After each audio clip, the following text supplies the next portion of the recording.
Hello everyone, a warm welcome to this webinar, VIT University's Freshers Orientation 2017. So let's get started.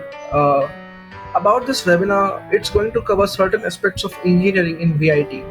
We'll be talking about all the useful things that you need to know before joining our college.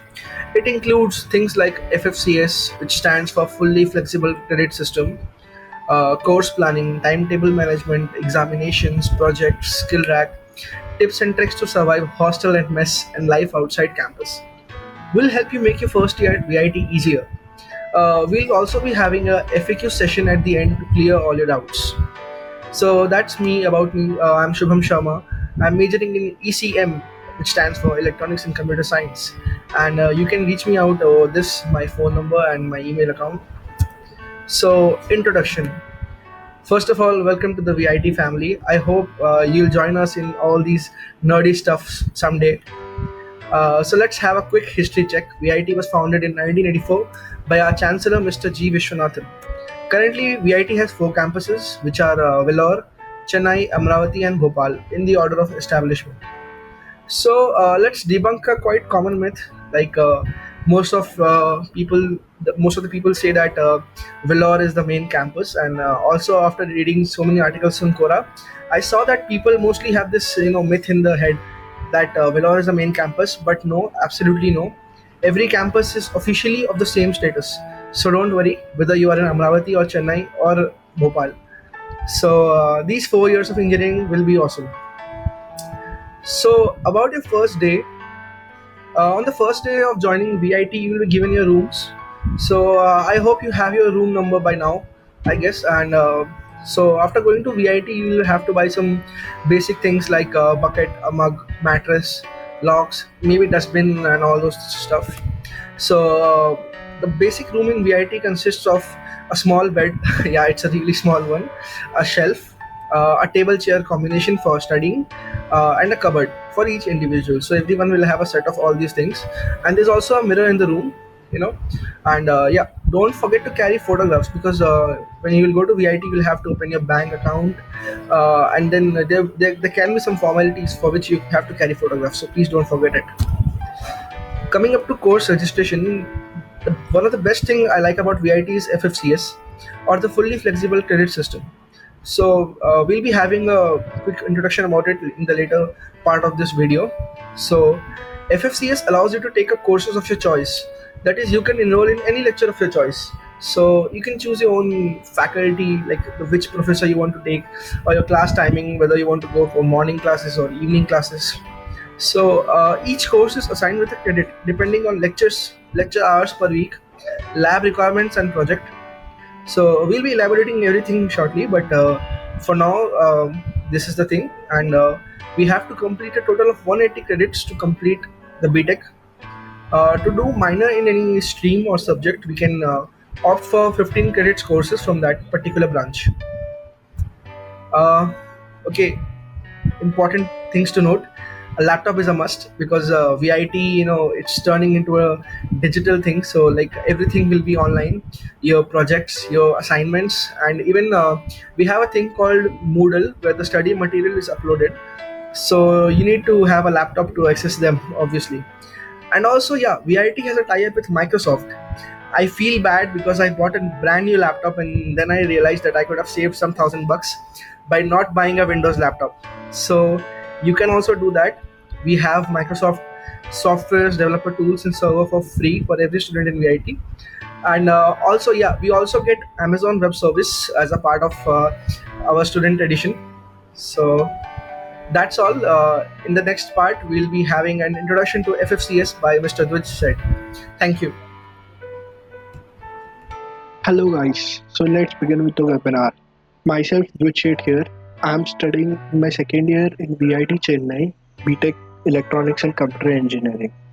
So, what is this webinar all about? We are going to discuss about FFCS, projects, skill track, hostel issues, mess issues, and all.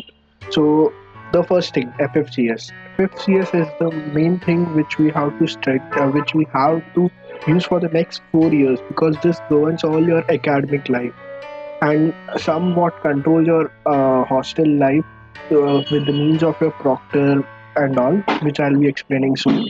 So, what is the full form of FFCS? We call it FFCS, but this has some meaning behind it. So, let's go through it. FFCS basically stands for the Fully Flexible Credit System. So, fully flexible is understandable. Credit is a structure that monitors your progress in VIT, which we will discuss soon, and the system is everything which is governed by this. So, what is a credit? Credits are the pointers that you have to earn and take away from the curriculum system by passing the courses you opt for. That is, you can complete your projects, attend lab, or pass your exams. So, you get credits for it. For your complete BTech, you need to have 180 credits. And if you wish to do your minors in any subject, apart from your major BTech degree, you need additional 15 credits. That is, you have 4 years to complete your 180 credits in order to earn your BTech degree. So, what do you get one credit for? You get a credit for attending a class 1 hour per week for the entire course duration, or you need to attend a lab 2 hours per week for entire course duration. A course duration is the one semester, that is 6 months basically. Or you need to spend at least 4 hours a week on your projects. These 4 hours are basically given to you during the extramurals or the weekends which you have. You need to work for projects in those extra time which you have. So the teachers make sure that you choose your projects in such a way that you have to spend 4 hours in order to do it. So all this is equivalent to a single credit, whether you go to a class for an hour per week, or you go to a lab for 2 hours per week, or you spend 4 hours on a project per week. So next comes the credit course relation. So each course has its particular credit which you earn. Like say for the engineering physics course, you will have 5 credits. So a course has a splitting of its credits into 5 subcomponents, that is LTPJC. So each course will have a part of some lectures, some lab sessions, some projects. So this splitting is defined by the LTPJC structure, which we will discuss. Like as I took in the example, the engineering physics course is of 5 credits. So these 5 credits are split into its subcomponents. So what is this LTPJC? LTPJC stands for lecture, tutorial, practicals, and G for project, and C is the complete credits you earn for the course. So if you sum up, when you sum up the L components plus the T components plus the J component and the C component, you get L plus T plus J plus C equal to J equal to C. For example, the same engineering physics course has a correct LTPJC as 30115.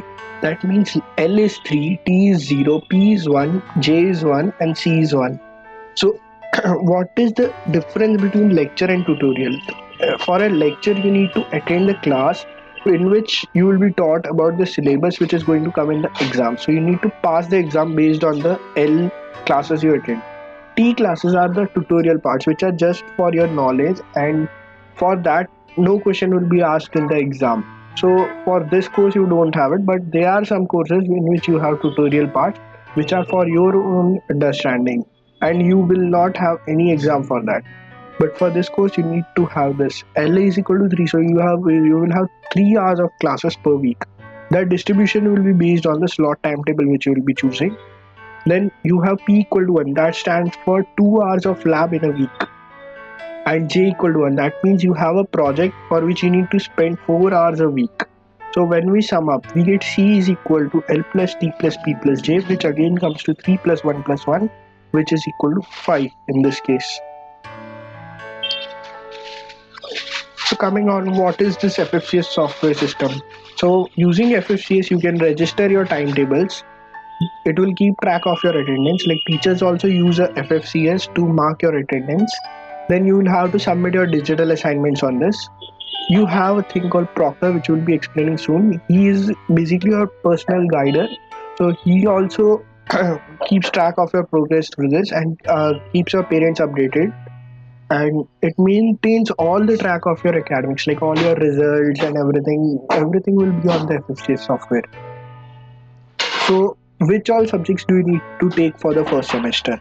So these are the list of the compulsory subjects which you have, like engineering physics, engineering chemistry, calculus for engineers, and problem solving and programming. In engineering physics, you will be basically having topics like modern physics, lasers, nanotechnology, etc. In engineering chemistry, you have topics like corrosion, water treatment, water pollution, etc.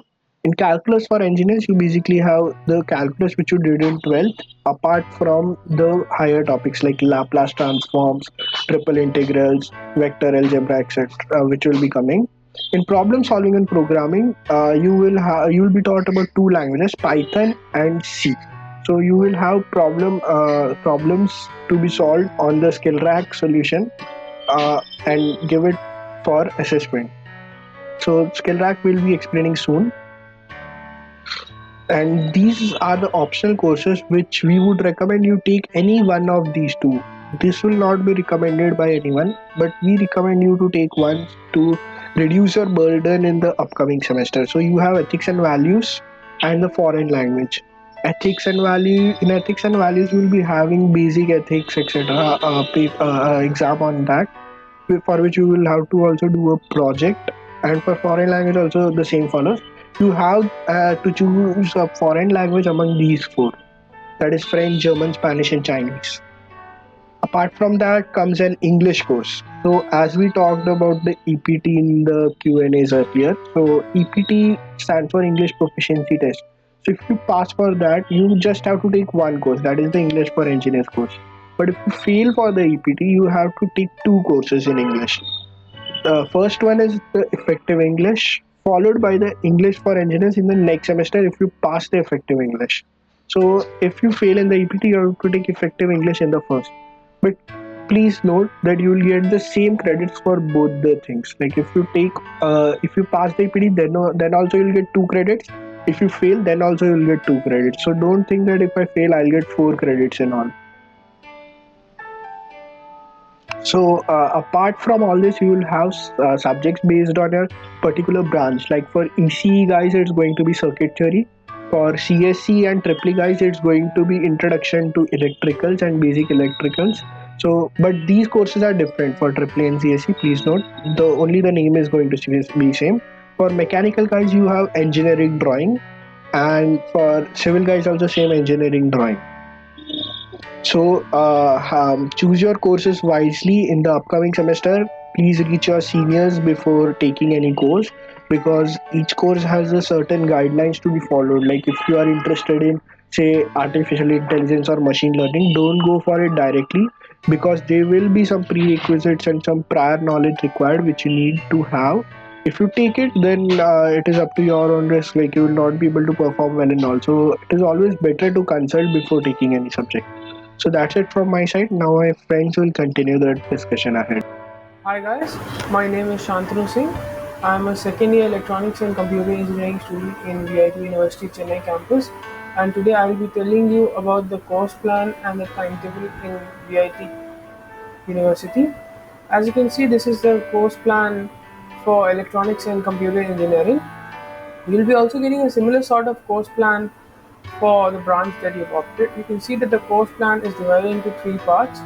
The university core, the program elective is one more part, that is the university elective.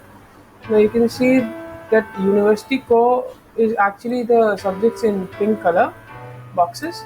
These are subjects that are to be studied by every student in VIT Chennai, irrespective of the branch that you've opted. These would include some science subjects that you've opted, you'll be taking in the first year, plus some soft skill subjects that are there to improve your presentation skills, and some startup management subjects that you'll be studying in the next 4 years. Second is program core, that is the subjects that a particular student of that branch will only be studying. This is given in yellow boxes. Then third is program elective. It is actually quite similar to program core, but the difference is you will be allowed to choose subjects in program elective according to your likings and dislikings, or your preferences, or what subjects you like. Then the fourth is the university elective, that is you can opt any subject of your liking from the curriculum of any branch in university and study it as a subject. In this part, I'll be telling you about the timetable of students in VIT Chennai. VIT has FFCS, that is fully flexible credit system, that allows you to set up your own timetable, choose your own teachers, and fix slots accordingly. As you can see, the timetable is divided into two parts, so pre-lunch and post-lunch. We have a break from 1:30 to 2. Now, you have both labs and theory classes in VIT. It's a blind rule in VIT that if you choose morning theory classes, then you take afternoon labs, and if you take afternoon theory classes, you take morning labs. As you can see that there are many white spaces here. These are actually free slots, so when you don't have classes, these slots are free for you. Here you can see on Wednesday, this from 11 o'clock to 2 o'clock. This time is called extramural hours. This is given to students to complete their assignments, clear their doubts, or have an outing, or whatever you want you can do in this time. This is actually a free time in weekdays. Now I'll tell you how to make your timetable in FFCS. When you log into your FFCS, you'll be given the credentials after your English proficiency test. So you'll log in and you'll choose the subjects that the university informs you to take. Actually, you can take subjects also according to your choice from your course plan, but I advise you to follow what university says as your first sem students. You can choose the subjects. You can take any subject you wish, any teacher you wish, any slot you want. Just make sure that if you take morning theory, you take all morning theory, because if few is morning theory and few are evening theory, you will have a lot of confusion and clashes. You won't be having clashes, but you'll be having continuous examinations during your CAT and FAT, and it gives a lot of burden and results in maybe bad score. So I advise you to do that. Plus, the classes start from 8 o'clock in the morning, and they basically the slot timetable is till 9 o'clock, but you won't be having that long. And I advise you to take around 24 credits in first sem as it's useful. Most of the schools will ask you to take 22 credits or 24 credits. I advise you to either finish off your language or your ethics in this sem, as it will be a burden in later sems. As you can see that these slot timetables, they can result into clashes if you are given a later slot of joining. So I advise you to. A warm welcome to everyone. I'm Rakesh Acharya from ECM branch. I'll be speaking regarding the exam patterns, the syllabus, your attendance related queries, and feel free to ask me any technical doubts which you have on Google Hangouts or Google Plus. Firstly, in VIT, we'll be having three exams, that is CAT 1, CAT 2, and FAT. So coming to CAT, CAT is your continuous assessment test. You'll be having two CATs, one just after a month of your joining, and CAT 2 will be just after a month after your CAT 1. So CAT 1, the syllabus basically will be the topics which you cover by the time. It will be conducted for 50 marks. The duration will be for 1.5 hours. So CAT 2, this will be roughly a month after your CAT 1. This will be an open book system. Most of you might not know what is this open book system. So this is a system in which you can carry how many books you want, you wish actually, to the examination hall. The questions will be requiring higher order thinking skills. Questions will be of mostly analytical questions. They will be of high standard. Don't think this is an easy examination. Among all the examinations which you face in VIT, this will be a toughest exam. You will be generally having a 1.5 hour duration for your CAT examinations. FAT, final assessment test, which is also called term and examination, This will be the final exam of your semester. Uh, the syllabus for FAT will be the syllabus which is covered in the whole semester. It will be uh, conducted for 100 marks. You need to give this paper for a duration of 3 hours. So this is a basic preview regarding each and every examination in VIT. Apart from this, you'll be having your digital assignments for 10 marks. You'll be having 3 digital assignments. So the exam patterns which I discussed till now are applicable to most of the courses, but there are some courses which you give like CS courses, programming courses. There you will be having a website called SkillRack where you give your examination. There you won't be having any CATs or any FAT. You will be having a lab assignments in a daily schedule basis. You need to just give the you need to give the assessments which will be conducted, and then you will be having 2 challenging tasks. So assessments will be mostly easy. You will be having your MCQ questions, and you will be having 2 challenges, 2 problems to solve. CTS will be like a FAT to your computer science courses. You will be given a challenge and you need to solve it in a duration of 1.5 hours. So this will be like your FAT, and this will be somewhat tough. Now I'll be discussing regarding the eligibility criteria, that is your attendance issues for this examination. Coming to CAD or FAT, you need to have 75% attendance. For CAT, it will be from the day you registered for the course till the prior day of your CAT run, you need to have a 75% attendance. The same applies for CAT 2. Coming to FAT, you need to have your 75% attendance from the first instructional day of the semester to the till the end of the semester. In VIT, the grading of your exams is done in 2 ways. One is aggregate grading, and the other one is relative grading. Coming to aggregate grading is where you'll be given grades regarding the marks which you obtain. A mark, suppose X, is set to a preference level, is set to suppose you think a grade Y, then the person or students, most of them who got who got marks X will be getting a grade Y, um, and the grading system will be like that. In relative grading, it is completely different. It will be depending upon other individuals' marks. It will be you will be relatively graded in your class. So it completely doesn't depend on your marks. It will even depend on the others' marks. Coming to technical guidance for freshers. So basically, I insist you to just have a laptop with you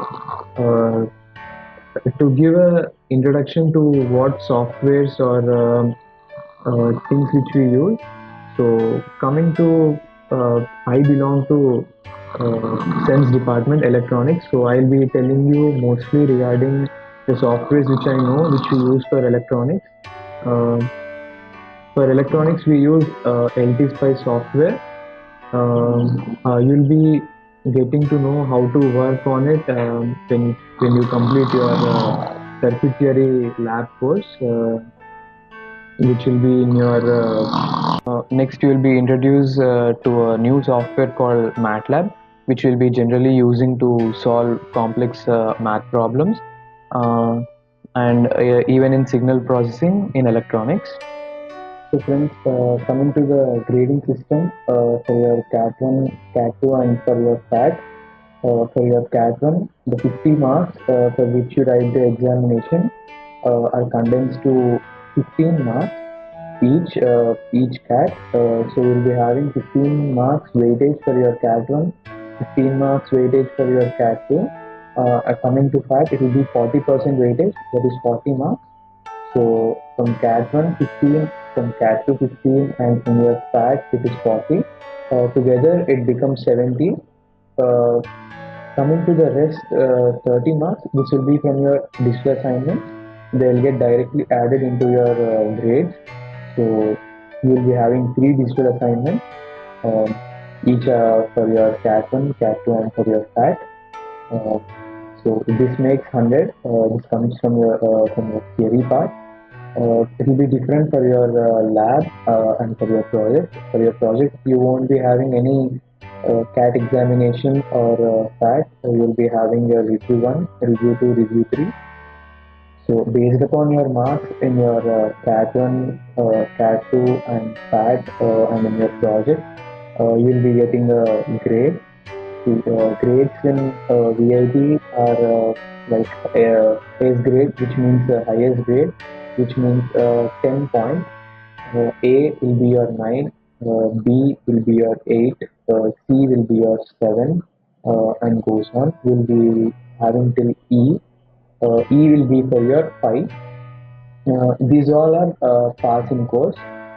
Then comes your F and N, which means fail. F means fail. Then N comes when you get debarred from any course, basically lack of your attendance or something, and even malpractice. Basically, these two, F grade and N grade, will give you 0 grade point. Uh, so friends, I tried my best to give you introduction to exams in VIT. I know you might be having doubts. I'll be clarifying your doubts on Google Hangouts and VIT Freshers 2017 page on Google Plus. Thank you. Hello guys, I'm Harshit Soni and I'm studying Electronics and Computer Engineering in VIT Chennai. So today I'm going to talk about what is a PBL. So when you register for some subjects in a semester, some subjects may contain a J component. That J component means PBL. That is, project means learning. What that means is that you have to make a project for that subject also. The main aim of this J component is to see how do you work in a team and what have you understood this far from this subject. Of course, it's a group activity and you can choose your own topic from the subject, and you can choose your own group members by the consent of other group members also. So to check your progress in the project, you'll be having 3 reviews: review 1, review 2, and review 3, that is also called the final review before the FAT. All these reviews happen just before an exam, like review 1 before CAT 1, review 2 before CAT 2, and final review before the final exam. Reviews are actually the presentations given by you to your teacher about the project and discuss about the project and what you have done till this far. Now I'm going to tell you individually about each review and what you have to do in these reviews. Review 1. In review 1, you just have to tell the basic idea of your project and what you're gonna do the whole semester in this project. You have to give your proper title of the project, the names of your group members. Review 1 is mainly just for that and the internet research that you have done on the project. There is no need for any model or anything in this main review. Review 1 is very small. It is meant to be small. And if it is a technical subject, you also have to give description of your components, like circuit diagrams also, block diagrams also, unlike other subjects like English, ethics and values, or anything else. The PPT size for review 1 should be at max 10 to 15 slides, not more than that.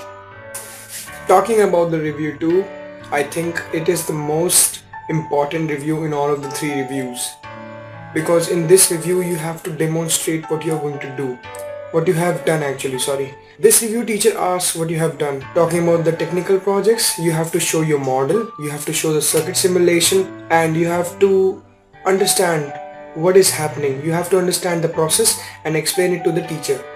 The teacher will ask you questions, interrogate you in every possible way. She'll try to find flaws, and those flaws are necessary. Doesn't matter if your project has flaws or if your model is not ready, because if it is not ready, that means you can do it in the third review. The third review is meant for this thing, Teacher will tell you some more problems. Teacher will tell you to find the solutions for it. So you can find it in the third review and show it in the final one. So review 2 is meant for flaws. So review 2 is meant for a discussion between a teacher and a student, and to know the drawbacks of the project and the benefits of it. You have to show everything in presentation of review 2. A model, more than 15 slides presentation, and to explain the whole process. Every project member should know everything about their project, and teacher will also ask about the contribution of the students. So this is a most important point. Please don't confuse in front of the teacher. Always pre-plan what the student has done, what other group members have done, what each member has done, because even if only one person has done the group project, still you have to divide the project work to other students also, so that when the teacher asks, nobody hesitates. Everybody should know what is their project. Everybody should know how their project works, because if somebody has made the contribution in learning about the project, then the teacher will ask questions to him only. So distribute your project work wisely. So you can say overall in all the 3 reviews, 60% of the work of your project should be done by review 2. Some softwares for circuit simulation can be LT-Spice, P-Spice and Proteus that you can get from any senior, or you can download it on yourself. These simulations are very necessary because teacher will ask for simulations. Talking about the review 3, review 3 is just the packing up and the remaining work that you do in the final review. That's 30 to 40% of the project work, and summarizing everything that you have done till this far. So in this review, the teacher will be asking for the whole project. So at max, 4 things a teacher asks for a project: CD, report, PPT and a model, if it has a model. So you should be well prepared before going for review 3, because teacher will not be getting anything. This is the last and the final review, and you will not get any deadlines after this. So you should be well prepared with your report, which should be printed 2 or 3 days before the review. And you should also get the CD ready, because CDs are not very easily available at that time, because everybody is trying to buy CD and CDs sometimes finish off. So on the CD, write your group members' names and the project title and registration number, because registration number is the only unique thing you are getting recognized. PPT is not really necessary. Some teachers may ask it, but some teachers, it varies on the teachers. And talking about the model, yes, you have to submit the model if you have the model. And review 3 is also for showing the solutions that you have taken from the problems that were discussed in review 2, as I have told you. Review 2 is meant for flaws, and review 3 is meant for covering up the flaws and telling the solution. It's like the final part. Some tips I would like to give to the freshers on how to make a good project group. Tip number 1, always make small groups, because as you will be in your college for the first time, you'll try to befriend every person. So this will result in a big groups, and the bigger the group, the more expectations the teacher will be having from you to make a project. It means that the larger the group, the more complex project you have to make, and the more burden you have. And the larger the group, the less are people willing to work in the project, because they think anybody else will do that work for them. So this is the main problem, and distribution of the work and everything. The smaller the group, the more easy will it be for you to make a project, and it will be smaller one, so teacher will not mind. Tip number 2, try to choose people who are very close to you, like in distance, like in the same hostel, because that will be easy for you to work late night. Setting meetings in library, and this is not very useful, and it consumes much time, because not everybody is committed to the meetings, because most of the group members are on WhatsApp and in touch in their groups, and nobody wants to meet face to face mostly. So it is very easy if you try to take group members of your own hostel, at least for this first year, because you don't know everybody. So this will be a very big problem if the group member of your project is from another hostel. So guys, that is the general information on PBL and how to do it. And if you're having any more queries regarding the PBL, ask in the FAQs and we'll answer it. Thank you.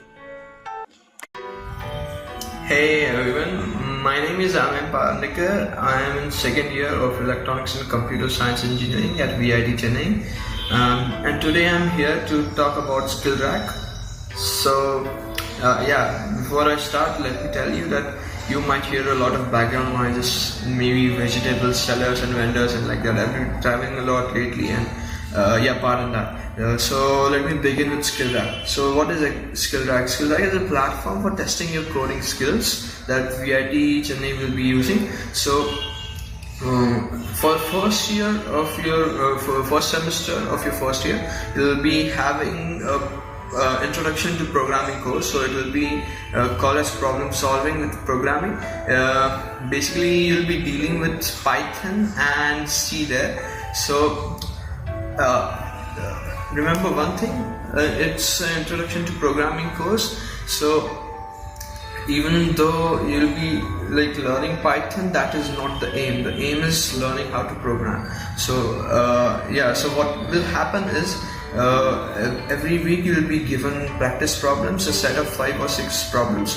What that basically will be is like you'll be getting a problem, you'll have to write the input that the user will be putting, the output, the processing, and the pseudocode.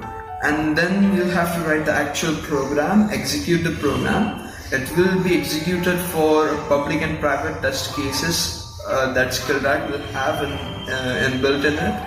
And once the program executes, you'll be given the information about like a program executed, or maybe if it doesn't execute, it will show all the compiler errors or stuff like that.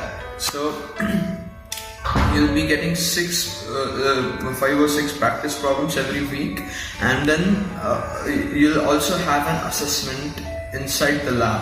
So for programming courses, you do not have any theory exams.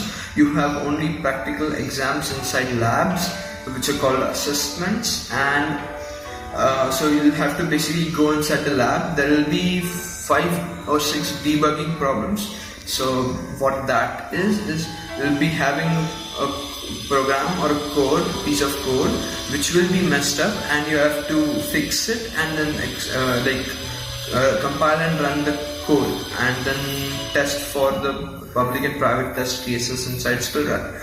And after that, you'll also have, apart from that, you'll also have MCQ and 2 main big problem statements, just like the ones you'll have in practice problems. So apart from assessment and practice problems, you'll be having in lab assessments. That will be like you have to go inside the lab, you will attend the lecture, and after the lecture is over, you will be going through an assessment, a small problem which will take maybe 5 or 6 minutes to solve, and it will be like conducted in lab in session. So that will also be a part of this. So good news for all of you is, for programming, you do, as I told you, you do not have any theory exams. It's only practical. And one of the things that happens due to this is, after a while you get bored, or maybe you are too occupied, and so you are not able to solve the practice problems.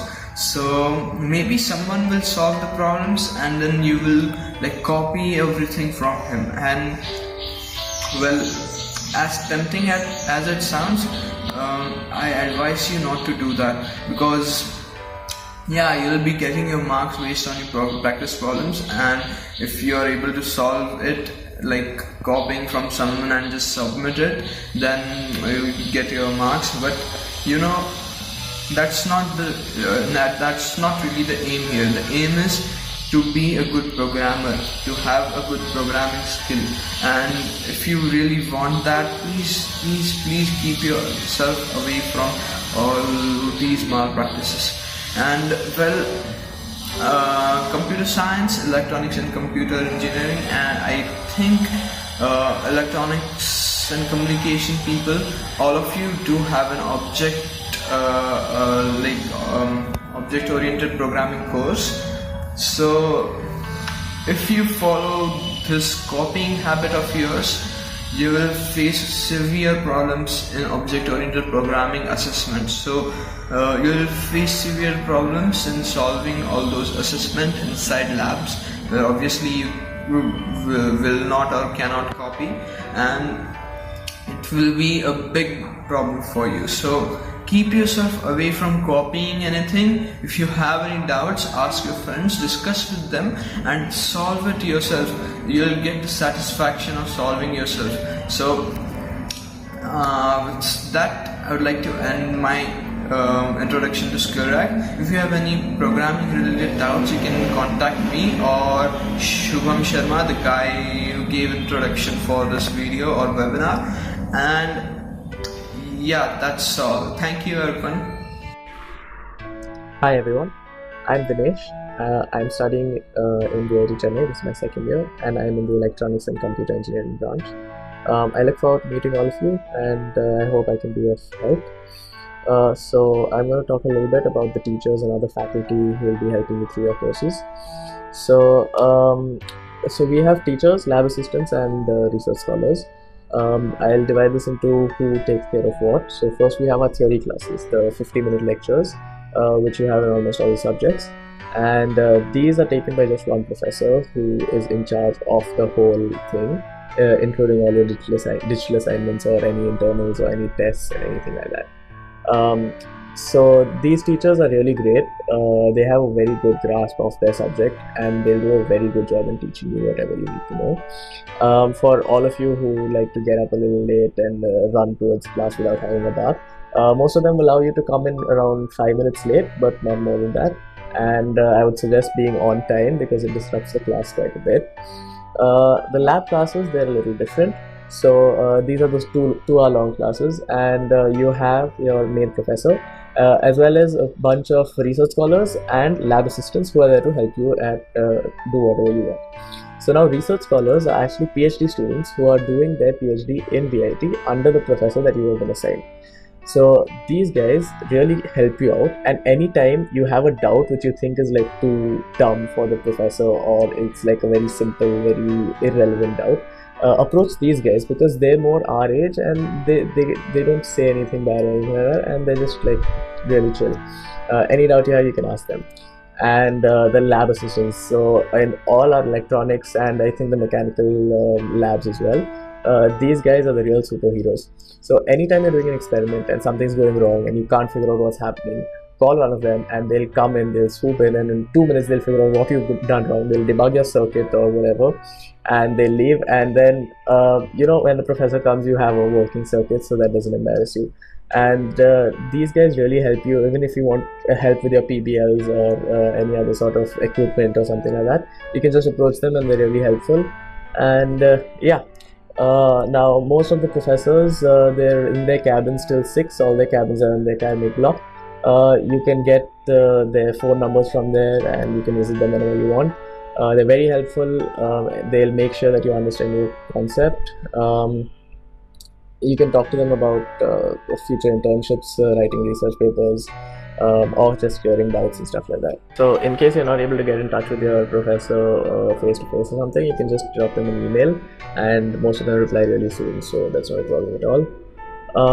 Okay, so your professors in college, they have a lot of work to do. So anytime they give you digital assignments, in internal tests or PBL reviews, they give you deadlines or dates. Please stick to them. I think that really makes a good impression on the teacher when you have like all your stuff ready before the deadline, and like you present your topics properly. You've done enough research and stuff like that. It really leaves a good impression on the teachers. And okay, so on the day of orientation, you're assigned a proctor. A proctor is basically like one of the faculty members, a professor normally, who is in charge of a group of say 15 to 20 students, and that proctor acts like your parent in campus. So anytime you have any sort of problem, say in hostel or with the administration, if you're not able to get some forms, anything like that, you can approach them. They'll help you out in whatever way they can. If you have any attendance attendance issues, you can talk to them. If you want, if you have an arrear grade, any sort of problems, anything like that, you can always approach them. If you get into trouble, they'll be the first to know, and they're really nice. They're like the go-to person for any sort of trouble, problem, anything. You just want to talk to them. You're missing home, anything you want, just go and talk to them. You'll have their number on WhatsApp. They normally make a WhatsApp group. They'll be celebrating birthdays, all sorts of things. It's a really good idea, and they're really helpful. So I'm gonna end by talking about a few really good teachers that I've had the privilege of interacting with or being taught by. This will be specific to the Chennai campus. So in VIT Chennai, for physics, Dr. Vinita G, Dr. Sanjeev Das, and Dr. John Kennedy are really great. For chemistry, Dr. Arikusami and Mahalakshmi ma'am, and for maths, Mohana ma'am and Kalyani ma'am. These teachers, they have all taught me, and I really enjoyed their classes. And yeah, so thank you for your time. Hope you have a great time in VIT, and all the best for your future.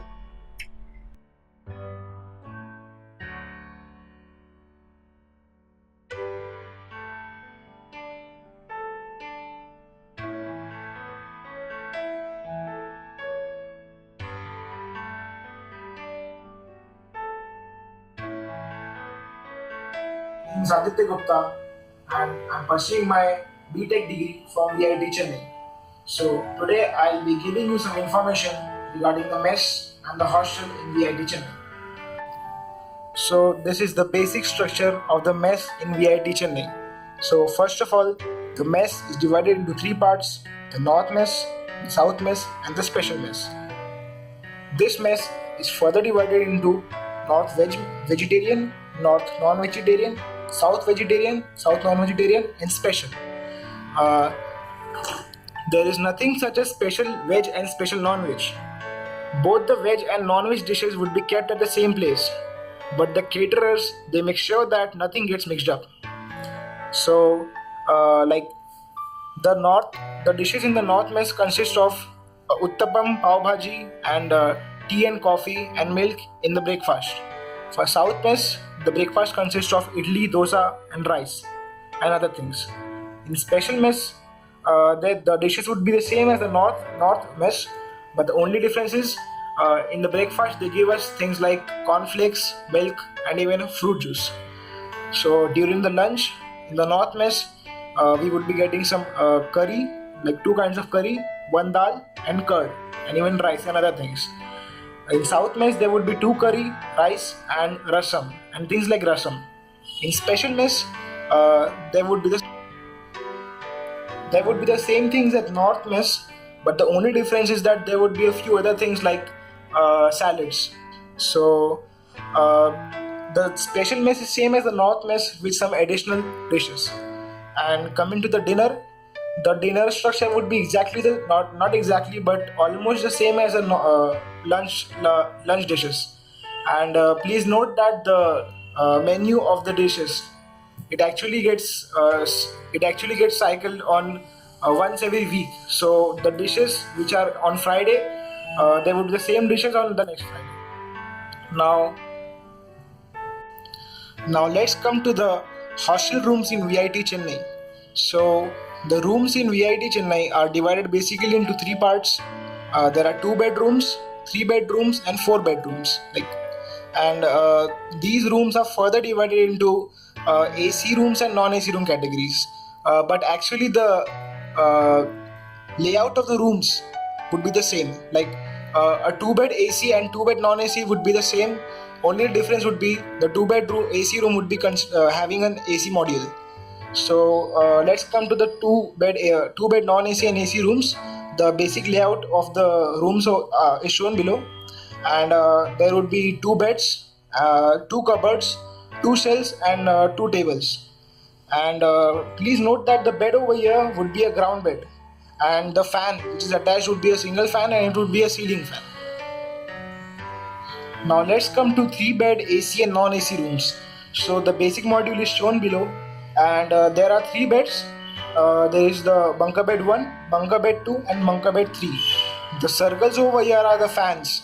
Please note that these fans would be the rotating fans, and these are not the basic ceiling fans. So in 3 bedroom there would be a bunker bed module. So the bunker bed module consists of a table and a cupboard at the bottom side, and at the top there is this bed. So the rotating fans would be attached at the top, either like not at the bottom. So while sleeping, you would be it would be easier. It would. So while sleeping, we are able to sleep comfortably due to the air. Now let's come to the 4 bed AC and non-AC rooms module. So considering the other two types of rooms, the 4 bedded room is the most spacious room, and this room is having 4 bunker beds. So from the other two rooms, the 2 bed non-AC and AC rooms are the least spacious. Then the 3 bed comes in the between, and the most spacious room is the 4 bed. The ventilation system in VIT Chennai. So the rooms in VIT Chennai are quite ventilated. There would be always a breeze of air flowing due to the cross ventilation between the windows and the door. Now coming to the washing of the clothes, there are separate washing areas provided in the washroom itself. So, and regarding the drying of the clothes, there are wires attached in the window itself for the drying of the clothes. Thanks.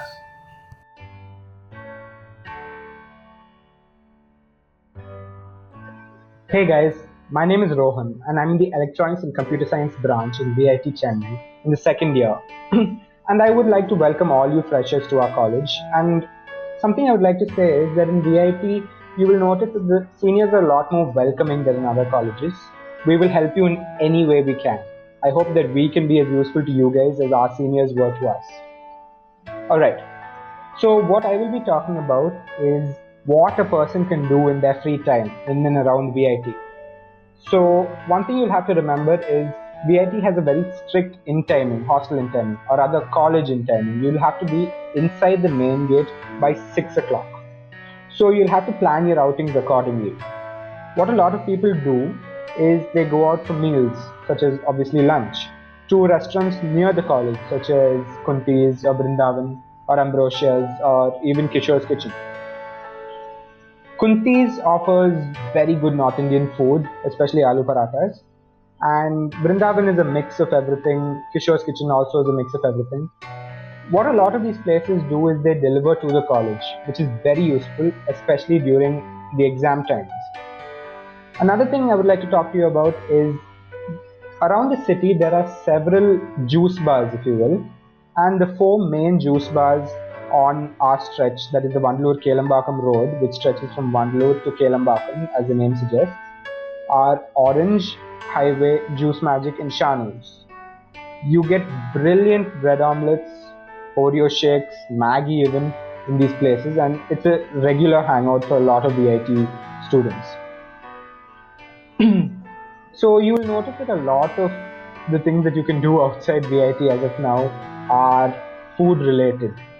On that spectrum, I would like to talk to you about Omar Food Street, which is something you can go, which is where you can go for a slightly more upscale lunch.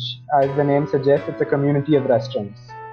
Football fans can go to Omar Food Street, where there is a futsal ground. It's brilliant fun. There are several futsal grounds around the city, but this is the one closest to VIT. There's also AGS Cinemas, which isn't very far away from Omar Food Street.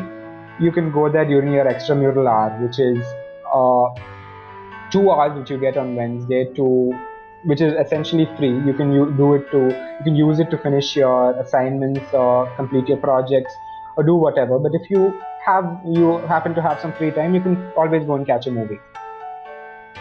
Something that you're going to be hearing a lot in the next 3 years is the word Tambaram.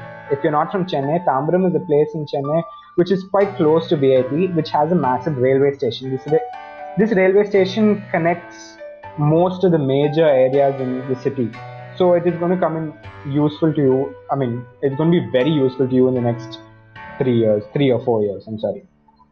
So keep that in mind. There are several buses that go from VIT to Tambaram, including the 555 and the 515, several buses. Also, the buses going in the opposite direction move to Kelambakam. From Kelambakam, you can go to OMR, you can go to ECR, roads in Chennai with a lot of stuff to do. You can also go to Mahabalipuram. Mahabalipuram is part of the Marina coastline, which is the world's second largest coastline, I think, and it offers a place to chill and get away from the college life. A lot of people go there very often. So you can also go to Mayajal and other amusement parks. Mayajal happens to be a theatre as well. You can go to Mayajal, amusement parks like Kishkinta, Queensland, several places. And you can also visit the Vandalur Zoo, which is one of the largest zoos in the state. So as far as VIT goes, there's a lot of stuff that can be done in Chennai, but since VIT's rules restrict you going out beyond a particular time, there's not much you can do in that time frame. So most people restrict their outings to weekends, the major outings to weekends. So I suggest you do the same. Another thing that I would like to say is that if you have any queries regarding where to go in Chennai, what to do, what to say, what buses to take, you can always contact me. My metaphorical door is always open. Thank you so much.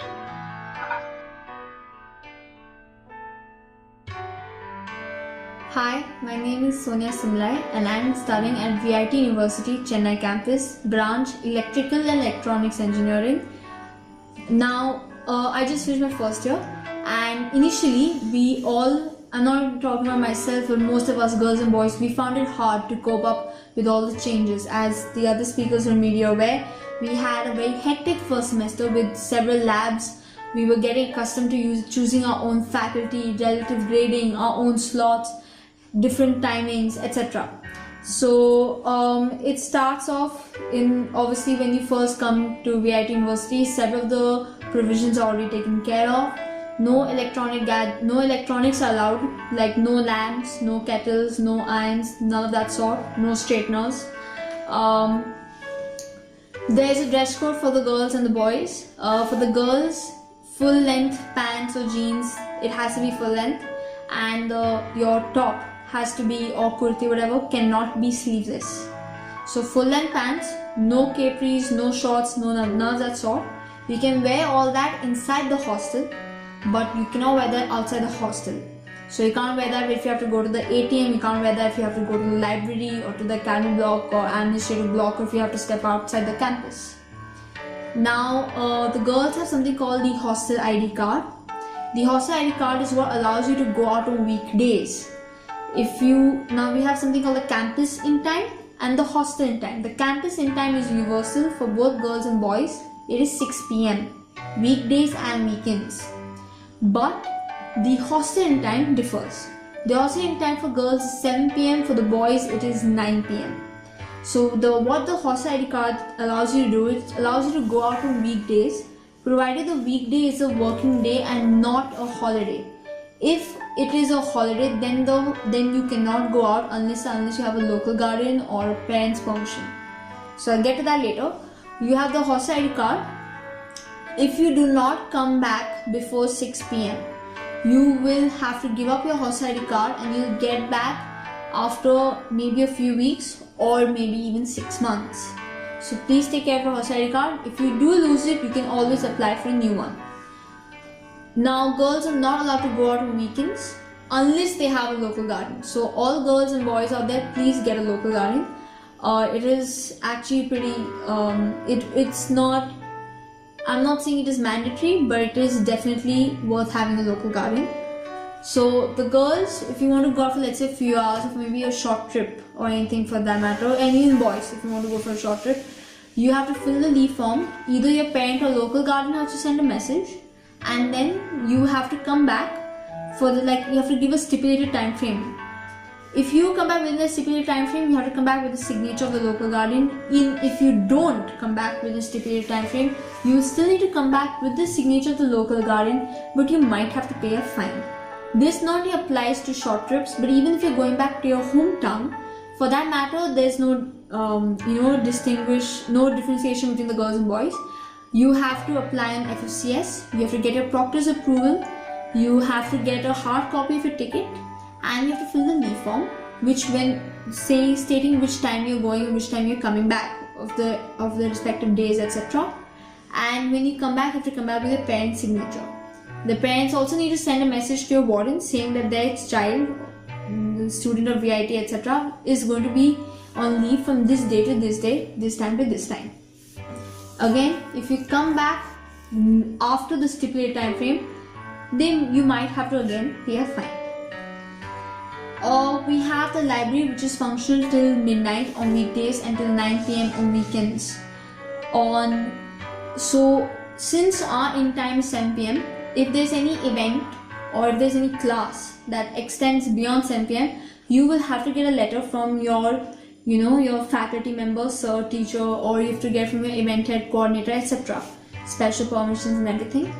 However, if you're going to the library, and if you want to go to the library after 7 p.m., let's say from either 7 to 8:30 in the evening or from 9 to 12, then if you want to go a bit from 7 to 8:30, you have to leave around 6:45 or so from the campus in the evening, 6:45, 6:50, and no matter what, you have to come back at 8:30. Now it can be one girl or maybe 5 or maybe 20, but you will be having a lady attendant escorting you back. Similarly, when you want to go from 9 to 12, no matter how many girls, there will be a lady attendant escorting you till there. VIT Chennai is a very safe campus for both girls and boys, and they take extra measures to ensure the safety of children studying there. They give several opportunities, and so in your first year, especially the first semester, you will be taking part in a lot of intra, that is within the Chennai campus. You will be taking part in a lot of intra extracurricular activities, which will enable you to handle the inter, that is outside Chennai campus, handle the outside of the external extracurricular activities with absolute ease. So if you have any other queries, I think I've covered everything. So once a month, every Sunday, they will be taking you, not every Sunday, sorry, once a month, that's on a Sunday, they'll be taking you out to T Nagar, which is an area in Chennai campus, for around 4 to 5 hours. So they'll drop you there, and they'll take in the VIT bus and they'll drop you there, and after 4 to 5 hours, maybe around 3 p.m, 3:30, 4 o'clock, you have to come back to the area where the buses are, and the bus will take you back to the campus. If you have any queries, this is a ragging free campus, so you can always ask the seniors, you can ask your faculty members, and you can ask your proctors. All of us are happy to help you out. We hope you have a nice time in this, when you'll be spending your 4 or maybe 5 years, depending whether you're doing law or MTech integrated. But how much of a time you are in your Chennai campus, we hope you have a brilliant time.